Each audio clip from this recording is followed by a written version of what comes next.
이제 하나님 말씀은 베드로후서입니다. 베드로후서 1장 3절로부터 11절, 베드로후서 1장 3절로부터 11절 우리 한 목소리로 읽겠습니다. 그의 신기한 능력으로 생명과 경건에 속한 모든 것을 우리에게 주셨으니 이는 자기의 영광과 덕으로서 우리를 부르신 자를 알므로 말미암음이라. 이로써 그 보배롭고 지극히 큰 약속을 우리에게 주사 이 약속으로 말미암아 너희로 정욕을 인하여 세상에서 썩어질 것을 피하여 신의 성품에 참여하는 자가 되게 하려 하셨으니, 이러므로 너희가 더욱 힘써 너희 믿음의 덕을, 덕의 지식을, 지식의 절제를, 절제의 인내를, 인내의 경건을, 경건의 형제의 우애를, 형제의 우애의 사랑을 공급하라. 이런 것이 너희에게서 흡족한즉 너희로 우리 주 예수 그리스도를 알게 게으르지 않고 열매 없는 자가 되지 않게 하려니와, 이런 것이 없는 자는 소경이라 원시치 못하고 그의 옛죄를 깨끗게 하심을 잊었느니라. 그러므로 형제들아, 더욱 힘써 너희의 부르심과 택하심을 굳게 하라. 너희가 이것을 행한즉 언제든지 실족지 아니하리라. 이같이 하면 우리 주 곧 구주 예수 그리스도의 영원한 날에 들어감을 넉넉히 너희에게 주시리라. 아멘.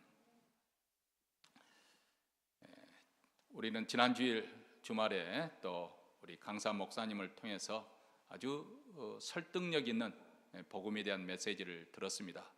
그래서 은혜를 많이들 받은 줄로 아는데요, 은혜 받은 이후 우리가 어떻게 살아야 될 것인가, 그렇다면 우리가 어떻게 살아야 될 것인가, 그런 부분을 생각하면서 오늘 메시지를 전하려고 합니다. 영국 런던에서 어떤 커뮤널 지도 관리하시는 목사이면서 사회사업을 하시는 분이 계셨습니다. 이 커뮤니라고 하는 것은 일종의 공동 생활을 하는 단체를 말하는 것인데요, 여기에 이론이 된다면 한 지붕 안에서 잠을 자고 또 한 식탁에서 밥을 먹고 공동으로 살림을 운영하는 공동체를 이루게 되는 것이죠. 근데 이 커뮤니의 구성원들이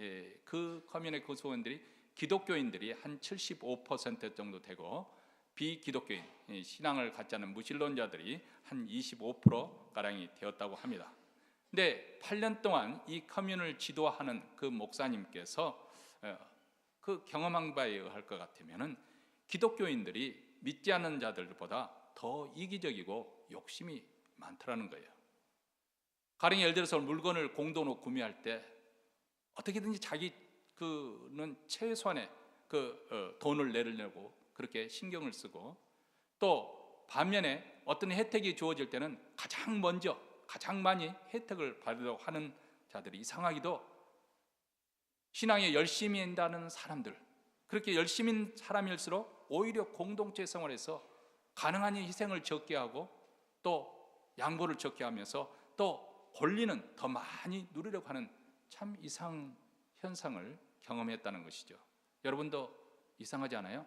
우리가 평소에 상식적으로 생각했을 때 우리 믿는 사람들이 믿지 않은 사람들보다 더 희생할 것 같고 더 양보도 잘할 것 같고 더 사랑도 많이 할 것 같은데, 그 목사님이 실질적으로 공동체 생활을 해보니까 겪어본 바에 의하면 오히려 믿는 자들이 믿지 않은 사람들보다 양보심도 적하고 오히려 이기심이 더 많고 그렇게 인색하더라는 것이죠.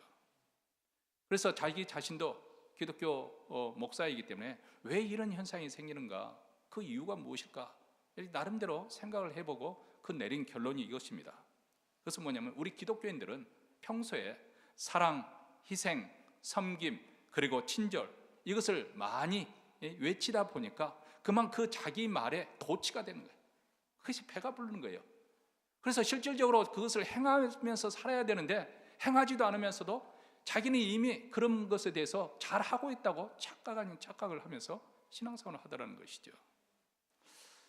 참 저는 나름대로 저도 목회하면서 이것이 일리가 있다, 그렇게 생각을 합니다. 어쩌면 이런 부분이 오늘날 교회의 영광을 나타내지 못하고 또 이 사회에 대한 기독교 영향력이 점점 쇠퇴해가고는 가장 큰 약점으로 작용하고 있지 않을까, 그런 생각을 해봅니다. 물론 다른 한편으로 생각하면 사실 억울한 부분도 없지 않아 있습니다. 가장 많이 구제 사업을 하는 사람들 보면 사실 교회와 선교 단체 아니면은 기독교인들이 가장 많이 사회 사업을 많이 하고 또 구제를 많이 하고 있습니다. 그러니까 그런 부분에서 인정받지 못한 그런 억울한 부분이 있죠. 저희들도 가끔 교회 밖에서 아니 예수 믿는 사람들이 왜 저래? 예수 믿는 것들이 더하네? 이런 식의 말을 들을 때 좀 억울한 부분이 있어요. 만약에 가령 이렇게 손가락질을 받는 그분이 예수를 믿지 않았더라면 어땠을까? 더 형편이 말이 아니었을 때는 그래도 그나마도 예수를 믿기 때문에 그 정도 되는 것이 아닐까? 그렇게도 생각을 해봅니다. 실제적으로 그분이 예수를 믿지 않았더라면 더 형편이 없을 텐데 예수를 믿게 되면 그나마도 그 정도 변화되어 사는 건데 사람들은 그런 변화를 보지 못하고 현재 눈앞에 보이는 것을 막 가지고 그 사람이 과거에 어떤 사람인지 알지 못하기 때문에 현재 보이는 모습을 가지고 어떤 획일적인 그런 평가 기준으로 사람을 평가한다는 것, 그런 면에서는 억울할 수도 있겠습니다. 그러할지라도 우리 그리스도인들의 책임이 약화되거나 아니면 면제되는 것은 결코 아니라고 생각합니다. 왜냐하면 세상의 평가가 중요한 것이 아니라 하나님의 평가가 중요한 것이고 결국 우리가 먼 훗날 어쩌면 장차 가까운 날에도 하나님 앞에서 이 모든 것을 결산해야 될 그런 날이 오기 때문에 그렇습니다. 우리 그리스도인들은 계속 거룩하게 변화되어야 되고 성장해야 될 분명한 이유가 있습니다. 그 이유는 하나님께서 우리 믿는 자에게 하나님의 생명을 부어주셨기 때문에 그렇습니다. 여러분, 생명이라고 하는 것은 일단 살아있다는 것을 의미하는 거 아니겠습니까? 살아있는 것은 어떤 식으로든지 살아있다는 것을, 자신이 살아있다는 것을 표현을 하기 마련이에요. 가령 예를 들어서 식물이 살아있다면 그 식물은 분명히 자라고 성장하게 될 것이고 꽃을 피고 그리고 열매를 맺게 될 것입니다. 살아있기 때문에, 생명이 있기 때문에 그것이 가능한 것이죠. 만약에 죽어 있다고 한다면 거기에 아무리 물을 줘도 그 식물은 자라지 않을 것입니다. 이게 바로 생명의 표현이죠. 근데 예수 믿는 우리에게 하나님께서 우리에게 생명을 주셨다는 것입니다. 요한일서 5장 12절에 보면 아들이 있는 자에게는 생명이 있고 하나님의 아들이 없는 자에게는 생명이 없느니라. 우리 하나님의 말씀은 거짓이 없으십니다. 여기에 말씀하시기를, 하나님의 말씀이 예수를 믿어서 하나님 예수 그리스도를 마음에 품은 자들은 그리스도 그 안에 하나님의 생명이 있기 때문에 그 안에도 생명이 거한다는 것입니다. 그 사람의 분명히 그 생명이 역사하고 있습니다. 오늘 본 말씀 3절에도 보면 동일한 말씀을 다른 식으로 표현을 해주고 있습니다. 그의 신기한 능력으로 생명과 경건에 속한 모든 것을 우리에게 주셨으니, 하나님께서 신적인 능력을 가지고 우리로 하여금 살아있는 표현을 할 수 있도록, 새로운 변화가 일어날 수 있도록, 계속해서 성장하고 성숙해 갈 수 있도록 우리에게 생명과 경건에 속한 모든 것을 우리에게 이미 주셨다는 것입니다. 그렇기 때문에 우리 기독교인의 신앙생활에서 첫걸음, 가장 중요한 첫걸음은 일단 영적으로 출생이 이루어지는 이 중생, 거듭남이 아주 중요합니다. 사실 엄밀한 의미에서 그리스도인의 삶이라고 하는 것은 교회의 출석함으로부터 시작되는 것이 아니고 예수 그리스도의 복음을 받아들임을 통해서 신비롭게 성령께서 우리 안에서 새로운 출생, 영적 출생을 하게 하시는데, 이것을 가리켜서 거듭남, 다시 태어났다, 중생했다, 이 출발이 이루어져야 하는 것이죠. 다시 다른 식으로 표현하면 오늘 말씀에 의하면 하나님의 생명을 받아야 된다는 것입니다. 마치 아기가 일단 태어나야만이 그의 일생이 시작되는 것처럼, 그렇죠? 그래서 그 아이가 태어나서 일생을 살아가는 그 과정이 바로 우리 영적 삶에도 똑같이 우리가 유치해서 생각해 볼 수가 있습니다. 우선 새 생명이 출생이 되어야 됩니다. 그리고 출생 후에 점점 자라가야 되는 거예요. 만약 자라지 않고 그냥 머물러 있다고 한다면 아마 부모에게는 큰 근심거리, 그리고 큰 아픔과 고통을 안겨주게 될 것입니다. 신앙세계에서도 예수를 믿고 영적으로 출생이 일어나면 마치 갓 태어난 아기와 같습니다. 그 아이는 특별 보호를 받는 것이죠. 갓난아이는 자신의 우는 것으로서 모든 것을 다 표현하지 않습니까? 배고프다고 울고, 몸이 불편해서 울고, 또 오줌과 똥을 쌌으니까 채워달라고 울고, 부모는 영체 그것을 잘 구별해서 그때마다 배고프면 먹여주고 또 치워주고 또 재워주고 그렇게 하지 않아요. 어렸을 때는 이렇게 부모의 도움, 어머니의 도움이 절대적으로 필요해요. 근데 점점 성장해 가면서 스스로 자기 일을 해 가기 시작하는 것이죠. 그래서 성인이 되면 마침내 독립을 하는 것입니다. 그래서 인생은 출생도 중요하지만은 어떻게 잘 성장해 가는가, 이 성장 과정도 무척이나 중요한 것이죠. 신앙세계도 마찬가지입니다. 우리가 구원을 받았느냐, 이 문제가 핵심적인 부분이긴 하지만 우리 신앙생활의 전부는 아니라 그 말입니다. 구원받은 이후의 삶이 어떻게 나타나고 있느냐, 어떻게 드러나고 있느냐, 어떻게 표현하고 있느냐, 이것은 출생 못지않게 아주 중요한 과제이기도 합니다. 구원 이후의 삶에 관한 말씀을 받기 전에 우리는 우선 구원에 대한 이해가 조금 필요합니다. 흔히 구원이라는 이 단어를 쓸 때 우리는 좁은 의미, 협의해서 사용할 경우가 많이 있습니다. 가령 예를 들어서 예수님께서 나를 위해서 십자가에 죽으심으로 내가 예수 그리스도로 말미암아서 하나님의 자녀가 되었다.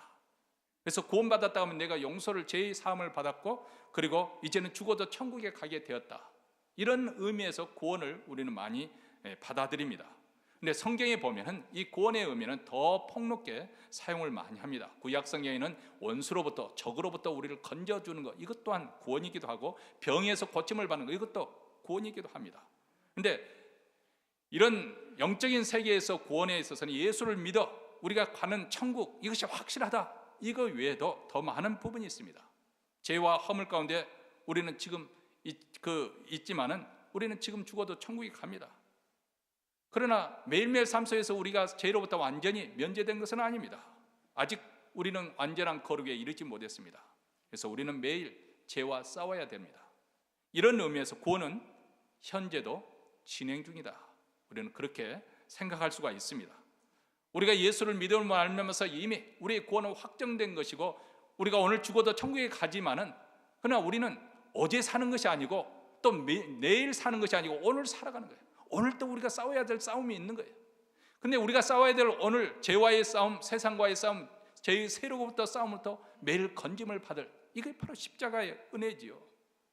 그리고 장차 하나님 앞에 서게 될 때, 우리가 새하늘과 새 땅에 펼쳐지는 그곳에 살게 될 때, 그때 우리 자신이 영광스러운 그 몸을 입고 그렇게 완전히 영과 혼과 육이 구속함을 받는, 구원함을 받는 것, 이게 구원의 완성입니다. 이런 의미에서 구원은 삼중적인, 세 가지 삼중적인 그런 의미가 포함이 되어 있습니다. 우선 첫째로, 우리가 예수를 믿을 때 우리는 이미 사망과 심판으로부터 이미 옮겨졌습니다. 이미 우리는 생명으로 옮겨졌습니다. 우리는 더 이상 심판을 받지 않냐고, 우리는 축복으로 옮겨진 자들입니다. 이것은 바로 예수를 믿을 때 우리에게 즉각적으로 받은 역사입니다. 두 번째로는 우리는 현재도 매일 살아가면서 죄 가운데서 건짐을 받고 죄의 세력으로부터 자유케 되는 그런 놀라운 십자가의 은혜, 그로 말미암아 우리는 구원을 받고 누리고 있습니다. 세 번째는 장차 죄와 더 이상 상관이 없을 그런 영광스러운 몸으로 호련히 우리가 변화되게 될 것이고, 그때 우리는 우리의 구원이 완성될 것입니다. 영과 혼과 육이 온전하게 통전적으로 구원함을 받는 것입니다. 그래서 사도 바울은 빌립보서 2장 12절에서 그러므로 나의 사랑하는 자들아, 너희가 나 있을 때뿐만 아니라 더욱 지금 나 없을 때도 항상 복종하여 두렵고 떨림으로 너희 구원을 이루라, 이렇게 권면하고 있습니다. 두렵고 떨림으로 너희 구원을 이루라. 여기 보면 사도 바울이 지금까지 일관되게 가르쳤던 말씀과 좀 모순되어 보이죠. 조금이 아니라 정면으로 모순되는 그런 말씀을 여기서 하고 있잖아요.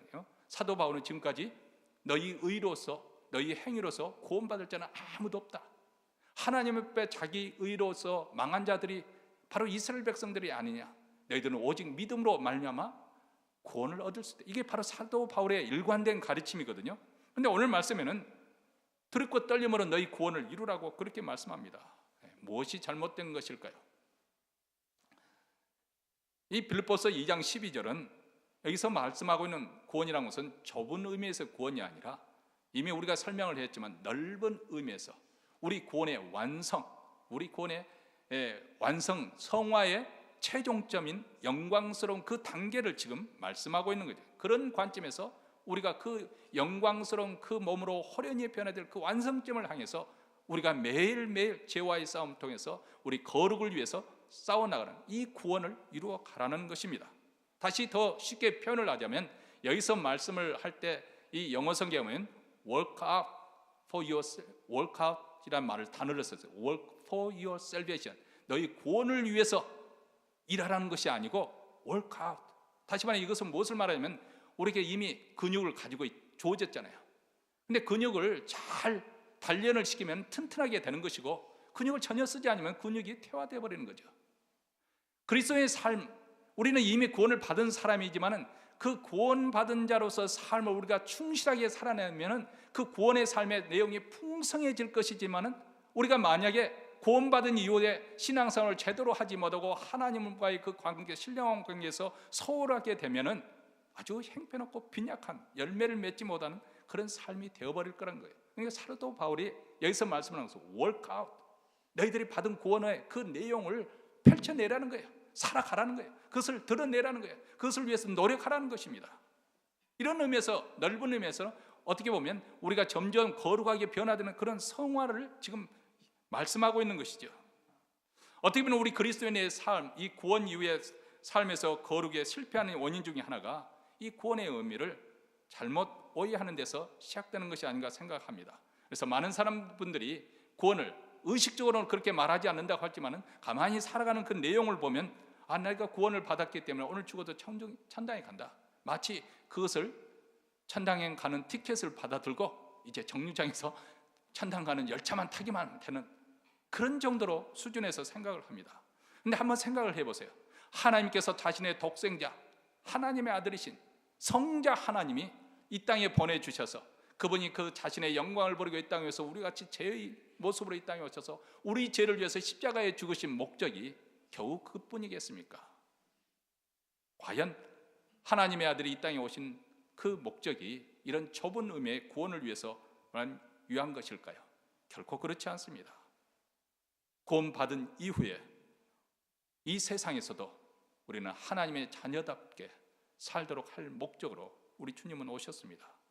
더 쉽게 하면 우리가 하나님의 거룩한 성품에 참여하여 그리스도의 인격을 좇아다 그리스도의 향기가 되어 이 땅에 살고 그리고 그것을 위해서 우리가 부지런히 월크아웃 일을 해서 완성점에 이르도록 하기 위해서 하나님께서 우리를 불러주셨던 거예요. 오늘 말씀 4절에 이렇게 말씀하지 않습니까? 이로써 그 보배롭고 지극히 큰 약속을 우리에게 주사 이 약속으로 말미암아 너희로 정욕을 위하여 세상에서 썩어질 것을 피하여 신의 성품에 참여하는 자가 되게 하려 하셨으니 이 세상에서 내 정욕을 쫓아서 세상에 썩어질 것을 갖들고 그것을 가지고 진흙구덩이에서 뒹구는 그런 삶을 살지 않도록 하기 위해서 우리를 구속해 주셔서 이제는 하나님의 거룩한 성품으로 참여하는 놀라운 그 영광스러운 자리로 우리를 불러주셨다는 거예요. 신의 성품으로. 신의 성품. 이게 그리스도인의 삶의 영광스러운 부분이죠. 하나님의 자녀다운 사람, 하나님의 거룩을 닮은 그런 자녀. 여러분, 자식이 아버지를 닮는 것이 너무나도 당연합니다. 제 둘째 아들이 외모도 좀 닮았지만 성격도 좀 닮은 데가 있어요. 어떤 부분에서 자기가 마음에, 평소에는 별로 자기 의사 표현을 잘 하지 않는데 좀 마음에 듣지 않은 게 있으면 팩 하고 꼬라지 내는 것이 어렸을 때 내 성격을 그대로 닮은 거예요. 요즘에는 성형수술을 하도 많이 해서 부모를 닮지 않은 그런 경우가 왕왕 있다고 합니다만은 영적 세계에서는 그것을 속이지 못합니다. 진정으로 우리가 구원받은 백성이라고 한다면 살아가면 살아갈수록 점점 하나님을 닮아가는 그런 신적인 성품이 드러나게 되게 있어요. 살아있기 때문에, 아니 하나님의 자녀가 되어 있기 때문에, 우리가 하나님의 자녀이기 때문에, 하나님은 하나님의 자녀다운 삶을 통해서 우리 자녀들이 하나님에 대한 자녀다운 삶을 통해서 더 영광을 받기를 원하시고 하나님께서는 우리를 점과 흠이 없는 그런 신부의 모습으로 그리스도의 날 우리를 세우기를 원하십니다. 그를 통해서 우리 하나님께서는 영광을 받기 원하십니다. 이것이 바로 하나님께서 우리를 구원하신 궁극적인 목적입니다. 여러분, 가끔 한국에 가시지 않습니까? 한국에 가서 혹시라도 20년 전, 30년 전 초등학교 친구들 만나보신 적 있어요? 아니면 고등학교 친구들, 아니면 중학교 친구들 만나보신 적이 있을 것입니다. 그 가운데는 그동안 예수를 안 믿을 줄 알았는데 예수 믿어죠. 아주 신실하게 신앙생활 잘하는 친구들도 있을 것이고요. 근데 그 대부분의 경우는 예수 믿지 않은 그런 친구들도 있을 거예요. 한번 그분들을 만나서 교제를 해보세요.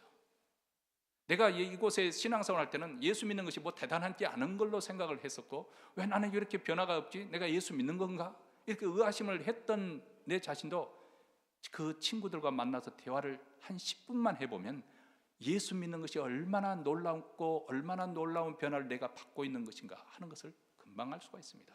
그들의 생각은 온통 세상적인 것, 정력적인 것, 마귀적인 그런 생각밖에 없습니다. 어디 가면 맛있는 것 하고, 어디 가면 재밌게 놀고, 어디 가면 아주 인생을 즐길 수 있고, 어디 가면 뭐 인생을 편하게, 이런 것만 생각하고 있고, 그들의 생각하는 건 모든 것이 향락, 즐기는 것, 그리고 슬쩍슬쩍 자기 배우자 모르게 치링하고 속이면서 그렇게 사는 것, 그런 것, 그것을 아주 재미있게 생각합니다. 그러나 예수 믿는 우리들은 어떻게 변화되어 갑니까? 예수를 제대로 믿으면 세월이 지나가면 지날수록 그 사람의 내면에서 그리스도의 향기가 풍겨나게 되어 있습니다. 행동 하나에도 사랑이 묻어나게 되어 있고, 그리고 그 사람 보면 기쁨이 전달되어 옵니다. 평안이 느껴집니다. 힘든 일을 만났는데 이상하게 그 사람은 동요하지 않습니다. 시련이 왔는데도 오히려 조용히 기도합니다. 뭐 그냥 오두방정을 따라가면서 이 펄쩍 저리 펄쩍 그렇게 하지 않습니다. 다른 사람들을 긍휼히 여기고 어떻게 하든지 돕고자 하고, 예전은 그 사람이 혈기가 가득해서 막 화도 많이 내고 그러던 사람인데, 게으르고 방탕했던 사람들인데, 어느덧 그 사람이 세월이 지나면서 온유해지고 충성스럽고 거룩한 사람으로 변화됩니다. 그리고 세상 유혹에 와도 예전처럼 그렇게 흔들리지 않습니다. 절제의 사람이 되는 거죠.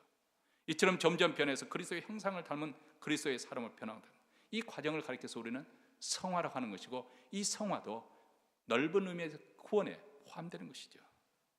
하나님의 구원의 목적은 이러한 성화 과정을 통해서 온전한 구원, 영광의 단계에 우리들 하여금 이르도록 하는 것이죠. 예수 믿는 것이 그래서 값지고 또 고귀한 것이죠.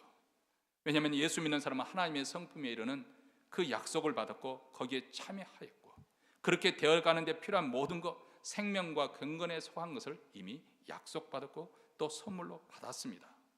그렇다면 우리가 구체적으로 하나님의 성품에 참여한다는 것, 이것이 도대체 무엇을 의미하는 것이고, 또 구원받은 이후에 우리가 어떤 방향으로 어떻게 살아야 될 것인가, 오늘 말씀 5절부터 7절에서 이 구원받은 이후의 삶의 방향을 우리에게 말씀해 주고 있습니다. 우리 한 목소리 읽겠습니다. 오늘 말씀 5절부터 7절입니다.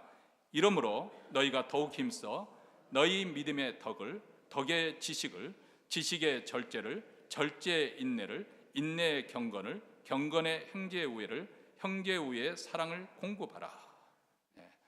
이 부분이 알 것 같기도 한데 우리 마음에 딱 와 닿기가 쉽지가 않죠. 모스교회에서 영성사역하는 이명수 목사님이라고 계시는데, 이분이 이 성화의 과정을 등산하는 것에 비유해서 말씀을 설명을 해주고 있습니다. 마치 우리가 높은 산에 등산하는 것과 같다는 거예요. 등산하려면 어떤 정상에 밟아야 돼 계획을 가지고 또 준비를 해서 가는 것이죠.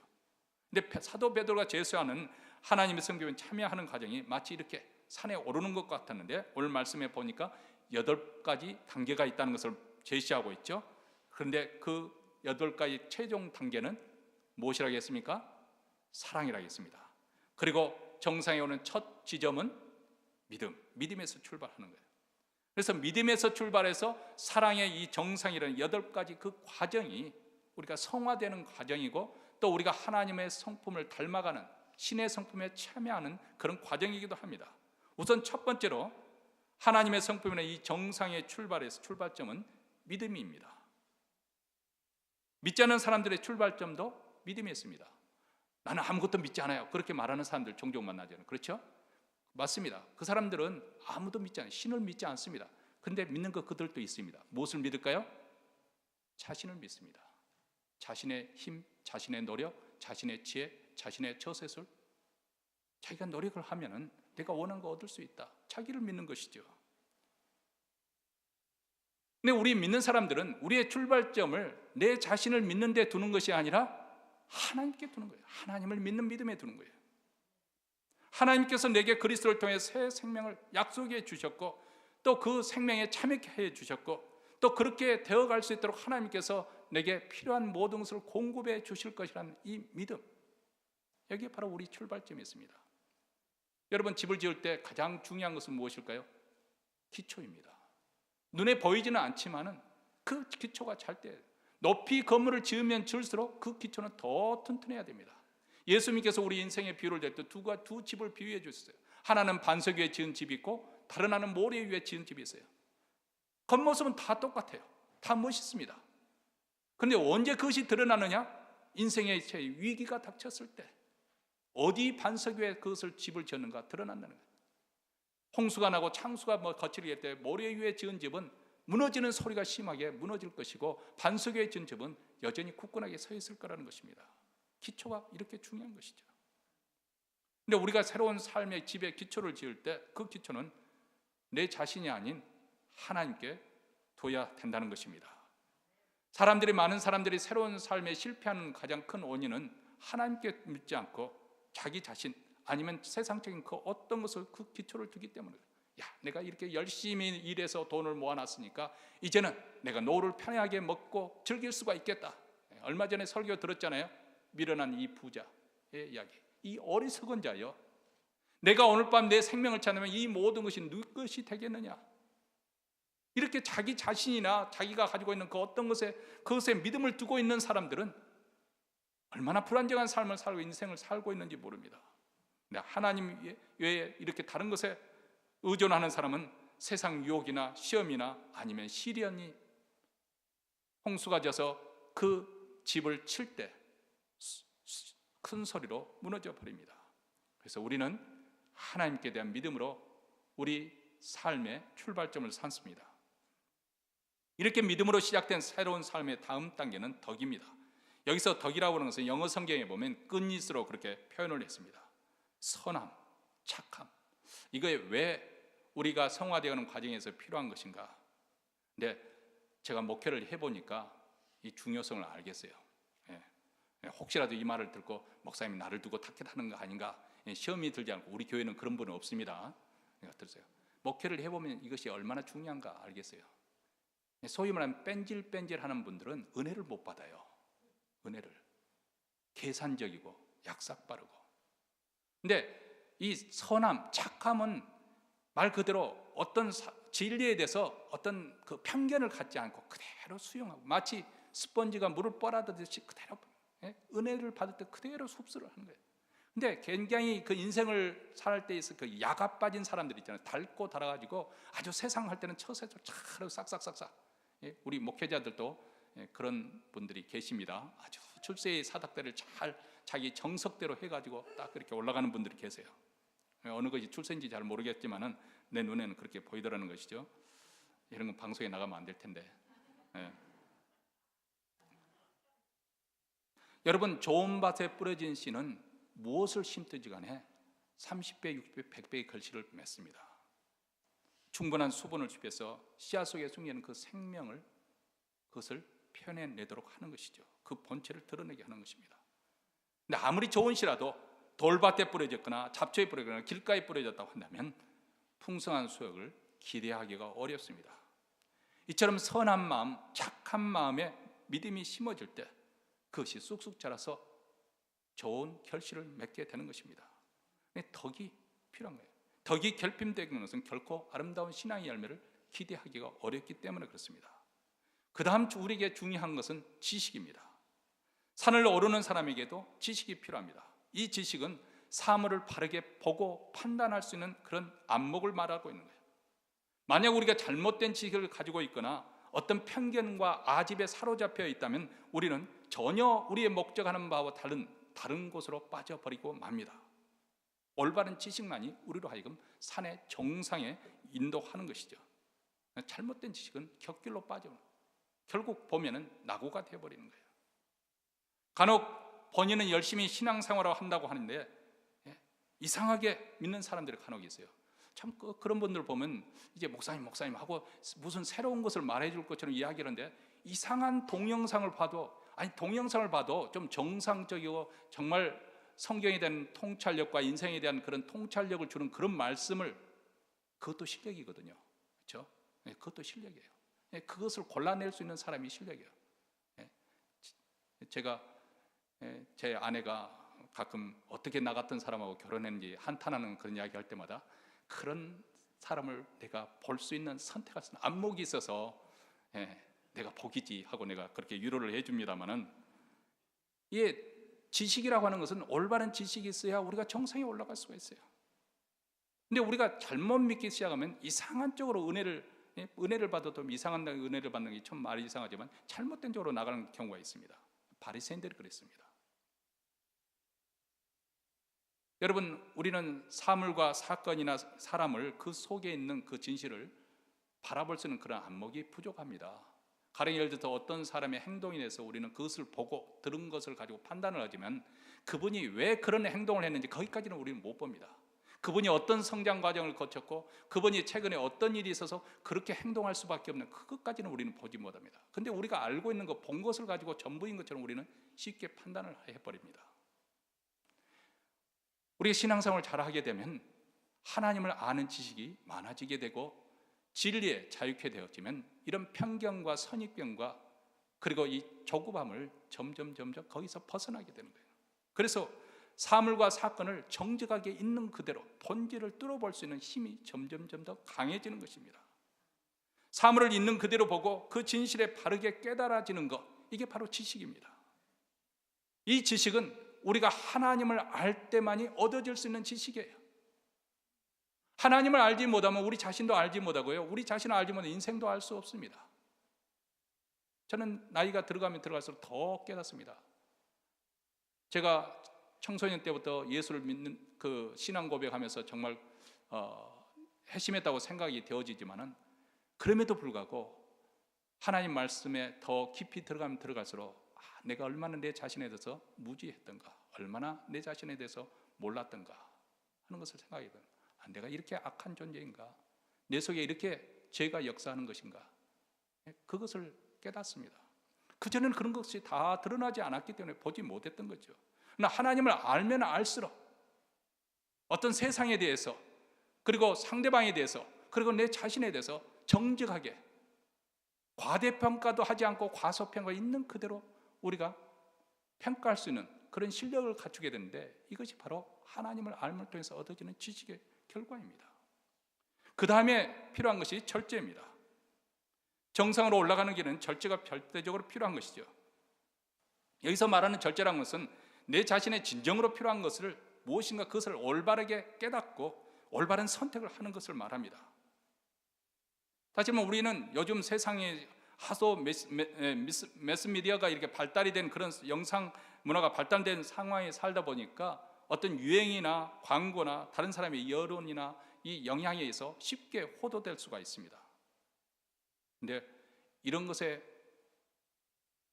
휩쓸려 이렇게 넘어지지 않냐고 자기 스스로 올바르게 선택하고 판단할 수 있는 것, 이렇게 되려면 지식이 있어야 되는 거죠. 올바른 지식이 있어야 올바른 선택이 가능하기 때문이죠. 만일 우리가 다른 사람과 내 처지를 비교하는 비교의식을 가지고 있거나 아니면 시대의 유행이나 세상에 대한 허영심에 사로잡혀 있으면 우리가 절제하기 어렵습니다. 이런 사람은 무엇이든지 다 누리려고 하고 소유하려고 합니다. 그러나 절제가 있는 사람은 모든 것을 다 소유하지 않아도 괜찮아요. 그런 선택을 할 줄도 알 뿐만 아니라 그리고 포기할 줄도 아는 사람이에요. 우리가 나쁜 것을 선택하지 않아야 되기도 하겠지만은 좋은 것에서도 절제가 필요해요. 그것이 아무리 좋은 것이라 해서 그냥 무조건 탐내는 것은 스스로 화를 불러내는 경우가 참 많이 있습니다. 이런 절제의 힘은 어디서 얻어지는 것일까? 그것은 바로 지식을 가짐으로써 절제가 나타나는 거죠. 그리고 그 절제 위에 다음 요구되는 것은 인내입니다. 하나님의 성품의 정상에 오르는 사람에게 필요한 것이 인내죠. 그 정상을 향해서 오르가는 그 사람에게도 시련이 있고 고통이 있는 것이죠. 때로는 두려움이 있고 외로움이 엄습하기도 하고, 그렇지만 하나님께 약속하신 것을 믿고 하나님을 신뢰하기 때문에 지구력을 가지고 끝까지 오래 참고 그 정상을 향해서 중단하지 않고 올라가는 것입니다. 여기서 인내라고 하는 것은 내가 어찌 할 수 없는 그런 행패 때문에 그냥 할 수 없이 포기하는, 주저앉아 있는 그런 상태를 이야기하는 것이 아니라 내가 그렇게 할 수 있음에도 불구하고 그것을 잘 감내함으로써 자발적으로 소망을 가지고 기다리는 거. 애로움도 있고 고독도 있고 어떨 때는 내 자신만이 시대에 뒤떨어진다는 그런 초조감도 있지만은 그럼에도 불구하고 하나님을 믿기 때문에 그 때를 기다릴 줄 아는 사람, 이런 아픔과 고통을 견뎌낼 수 있는 그런 내적인 힘, 이것이 바로 인내입니다. 그리고 인내는 하나님을 신뢰하기 때문에 지금 현실을 그대로 수용하면서 하나님 나라를 대망하며 기다리기 때문에 자연히 그런 사람은 하나님께 자꾸 가까이 나아가는 것입니다. 말씀과 기도의 삶을 통해서 한 걸음 한 걸음 하나님께 더 밝은 곳으로 나아가는 것이죠. 그리고 그런 사람은 하나님을 경외하는 마음을 갖습니다. 이것을 가리켜서 경건이라고 하는 것이죠. 그래서 진정한 인내에는 경건의 삶이 수반되는 것이죠. 그리고 이러한 경건에서 형제의 우애가 나타납니다. 하나님을 경외하고 하나님을 사랑하기 때문에 그 다음 그것이 사랑하는 형제 자매들을 향해서 그 우애로 나타나는 것이죠. 그래서 경건 다음에 형제 사랑이라고 말하겠습니다. 드디어 정상에 도달했습니다. 마지막 정상은 사랑이라고 말합니다. 율법의 완성은, 모든 율법의 완성은 사랑이지 않습니까? 등산에서 마지막 정상에 올라서 밑을 내다보면 세상보다 더 넓게 보입니다. 하나님의 성품의 정상인 사랑의 그 빛 봉우리에서 이렇게 세상을 아래 내려다보면 이전보다 더 넓은 세상. 사실 이번 여름에 한라산에 올라갔을 때 마지막에는 제가 올라가지 못해서 막 포기를 할까 이렇게 막, 그래서 야, 나 못 올라가서 너희들 올라가라 그랬는데 막내 아들이 막 저를 끌다시피 해가지고 올라갔는데, 올라가니까 백록담도 보이고 또 산 자락에 깔려있는 그 구름덩이 밑에서 그 펼쳐진 제주와 또 바다 다 볼 수 있어 너무너무 멋있네요. 올라가지 않았다면 그런 광경을 즐길 수가 없는 것이죠. 그러니까 산 정상의 이 사랑의 단계에 올라서면은 더 넓은 세상이, 더 넓은 세계가 펼쳐지는 거예요. 이전에는 자기 자신만 잘난 줄 알았어요. 내 자신만 다른 사람이 인정해 주기를 바랬고 내 자신만 대접받기를 바랐습니다. 사람이 참 사람을 평가한다는 것이 조심스러운 것이, 이렇게 가만히 사람들이 이야기하는 거 보면 결국 뭐냐면 그 사람이 자기에게 잘해주면은 그 사람 좋은 사람이라고 평가를 합니다. 뭐 그 사람한테 밥 한 끼 얻어먹거나 그랬으면 그 사람 좋은 사람이야 그렇게 말합니다. 근데 자기하고 조금 불편한 관계에 있는 사람은 그 사람이 세상에서 볼 때, 직장에서든 사회에서도 보면 참 건전하게 잘 살아가는 사람이 있어도 보고 별로 그렇게 좋게 평가를 안 하는 그런 경우가 참 많이 있습니다. 이게 자기중심적이거든요, 사람이. 근데 이것을 벗어나려야 하는데 사랑의 단계에 들어서야 됩니다. 이제는 자기 자신만 봤는데 이제는 더 넓은 세상을 보게 되는 것이죠. 여러분, 자기 자신을 벗어난다는 것이 쉬운 일이 아닙니다. 제 형님이 계시는데 제 형님이 어떻게 보면 굉장히 좋게 말하면 순진한 것이고 또 나쁘게 말하면 세상 처세할 줄을 모르는, 사람과의 관계를 잘 못해요. 그래서 참 어려움도 많이 겪으셨는데요. 근데 그분이 이제 대학교 처음 가서 우리를 가족을 전부 교회에 데리고 나갔었는데 그때 한참 이제 대학교 다닐 때 불이 붙었던 것 같아요.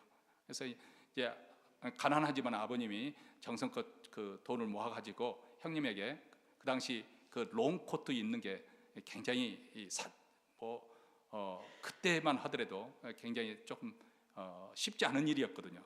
그래서 그래도 이렇게 대학교 축하하는 그런 의미에서 이렇게 사줬는데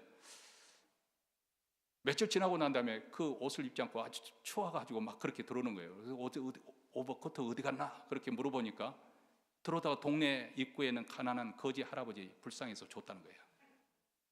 총각 때는 그렇게 할 수 있어요. 그래도 제가 이제 세월이 지난 다음에 한 10년 후인가요? 미국에 이제 와서 가보니까 이제 가정에 아이의 아빠가 되고 그러니까 일부를 아끼는데 벌벌벌 떠시더라고요. 그래서 젊었을 때, 총각 때, 처녀 때 믿는 믿음은 나이롱 믿음인 것 같아요.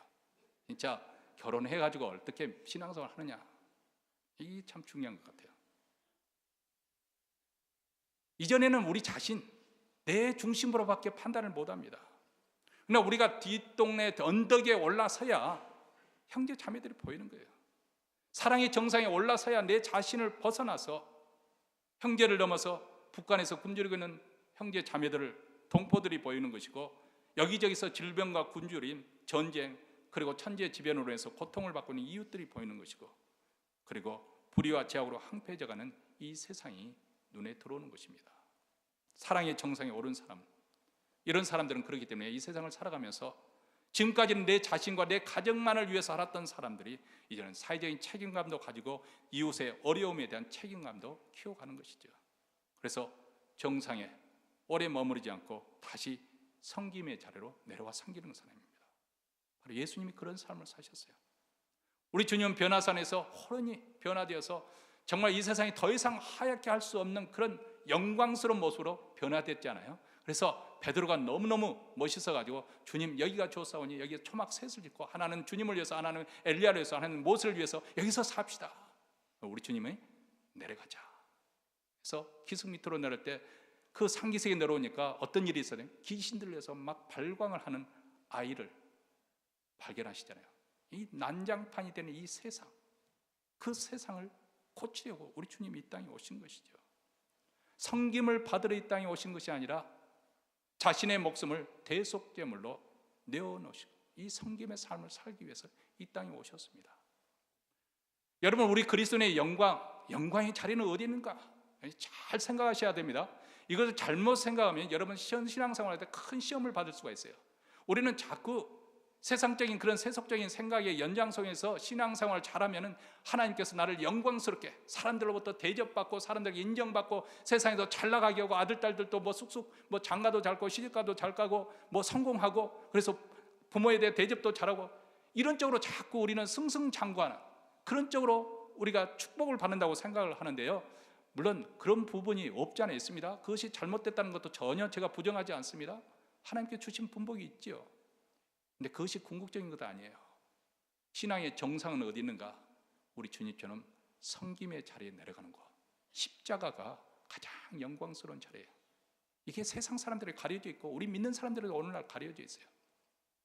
예수님이 뭐라고 말씀하셨나요? 십자가에 달리기 전에 내가 영광을 얻을 때가 왔다는 거예요. 영광을 얻을 때. 그리고 하나님께 아버지, 내가 아버지를 영광스럽게 한 것처럼 아버지께서도 나를 영광스럽게 하옵소서, 이 기도를 드리시잖아요. 이 영광의 때가 무엇을 의미할까요? 예수님이 십자가에 매달리는 사건을 이야기합니다. 왜 예수님께서 십자가에 매달리는 그 사건을 아버지 영광의 때라고 그렇게 표현을 하고 있는 것일까요? 그것은 바로 예수께서 이 땅에 오신 목적이기도 하고 그것이 하나님이 누구신가, 하나님의 영광을 가장 적절하게, 가장 정확하게, 가장 크게 표현해주는 방식이기 때문에 그렇습니다. 이 십자가의 사건을 통해서 죄인을 향한 하나님의 사랑이 나타났습니다. 하나님이 어떤 분이신가? 하나님은 죄인이 멸망당하는 것을 원치 아니하시고 회개하여 구원에 이르기를 원하시는 하나님이신 것을 이 십자가를 통해서 보여주시기 때문에 십자가의 자리야말로 우리 주님께서는 오신 사명을 감당하는, 완성시키는 자리일 뿐만 아니라 그런 하나님의 영광을 드러내는 가장 최고의 자리, 이게 바로 십자가가 영광의 자리인 그 이유입니다. 우리는 이 예수 그리스도를 믿기 때문에 또 그리스도를 주라고 고백하기 때문에 우리는 이러한 주님의 길을 우리도 뒤쫓아가는 것이고 우리를 통해서 이 하나님의 성품, 예수 그리스도의 성품이 나타나게 되는 줄 믿습니다.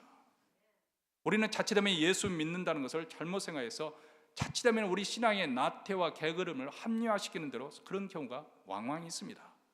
가령 예를 들면 원수를 사랑하라, 오리를 가고자 하는 자에게 심려를 가주라, 겉옷을 요구하는 자에게 소득까지 벗어주라, 엠밤을 치면 오른밤까지 돌려대라.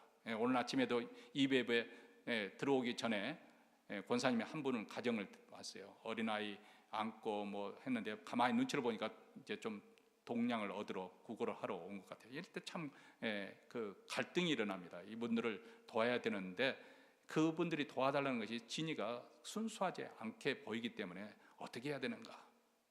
뭐 신용을 하는 거 보니까 뭐 배고프고 그래서 돈 좀 달라는 것 같아요. 그래서 우리 식사 준비됐으니까 그쪽으로 모시고 가라고 이렇게 모셔라 이렇게 해라 했더니 그게 아니고 그 다음에는 또 하룻밤 자야 되는데 돈이 필요하다 이렇게 막 이렇게 요구를 하는 것을 봤어요. 자, 이런 경우 사실 우리 그리스도인들이 참 어떻게 해야 되는 게 쉬운 일이 아닙니다. 더군다나 이 말씀대로 산다는 거, 오리를 가자니 심리까지 가지고 겉옷을 나니 속옷까지 벗어드는 거 쉬운 것이 아니에요. 우리는 이런 그 그리스도인이 잘 믿는다 해도 이런 것을 실천하기가 쉽지 않기 때문에 아멘, 하나님의 은혜로 이루어질 줄 믿습니다 하고 그리고 넘어가죠. 그렇죠? 그러다 보니까 10년이 지났고 20년이 지났고 30년이 지났는데 거기서 한 발짝도 앞서가지 못하고 여전히 이 말씀이 나올 때마다 우리는 그렇게 살고 있어요. 오리는커녕 10년은커녕 오리도 대신 가지지 못합니다. 겉옷을 잘한 사람에게 속옷을 주기는커녕 겉옷도 주지 못하는 그 수준에서 5년 전이나 10년 전이나 20년 전이나 똑같은 그런 수준에 살고 있습니다. 왜 그런 현상이 생길까? 하나님 말씀에 우리가 순종하고 싶은 마음이 없는 거죠. 아예 그것은 불가능하다. 딱 제쳐놓고 언젠가는 될 줄로 믿습니다 하고 넘어가는 거예요. 근데 신앙생활은 내 자신이 하는 것이지 하나님이 대신 해주는 거 아닙니다. 하나님의 말씀하셨으니까 우리가 순종해야 되는 것이지 하나님이 이루어질 줄 믿습니다 하고 하나님께 책임 넘겨주는 것이 아닙니다. 내가 기도해야 하는 거예요. 내가 말씀 공부해야 되는 것이고 내가 봉사해야 되는 건 내가 섬겨야 되는 것입니다. 하나님은 그것을 원하셨잖아요. 그렇게 하도록 우리에게 능력과 그리고 생명과 경건에 속한 모든 것을 주셨잖아요. 그렇죠? 오늘날 우리 한국 교회 성도들은 두려워 떨며 너희 구원을 이루라는 이 사도 바울의 말씀을 다시 들어야 됩니다. 이루라. 이 말씀 속에는 우리 인간의 책임이 분명히 있다 그 말입니다. 오늘 본문 말씀인데 이것을 우리에게 확인해 주지 않습니까? 5절 말씀에 이러므로 너희가 더욱 힘써. 어떻게 하라고요? Make an effort. 더욱 힘써. 8절 말씀에 우리 주 예수 그리스도를 알게 게으르지 말고 열매 없는 자가 되지 말고, 게으르지 말고 열매를 맺어가라는 거예요. 10절 말씀에 더욱 힘써 너희 부르심과 택하심을 굳게 하라.